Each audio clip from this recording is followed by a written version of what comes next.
এই দেখো কিছুটা মিষ্টির রস ছিল জমিয়ে জমিয়ে চীনা বাদাম একদম দিয়ে ওই তোমার চিনি বাদাম একদম পুরো তৈরি করে ফেললাম।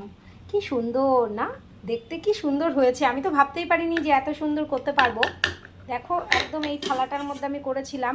এটা আরও বড় হতো, এইটুকুনি জায়গায় না করে আমি যদি এটা বড় থালায় করতাম তাহলে একটু পাতলা হতো, বেশ ভালো হতো। দেখো এটা কি সুন্দর মোটা হয়েছে, বেশ অনেকটাই মোটা হয়েছে। যেহেতু বাড়িতে খাবো সেহেতু ওই জন্যই মোটা করেই বানিয়েছি। একটা একদম পুরো থালা মনে হচ্ছে, ও দুর্দান্ত।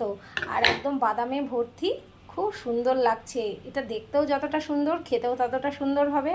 তো মিষ্টির রস বাড়িতে আমরা যখন মিষ্টি আনি, মিষ্টির রসগুলোকে ফেলে না দিয়ে আর নষ্ট না করে আমরা এইভাবে বানিয়ে নিতে পারি।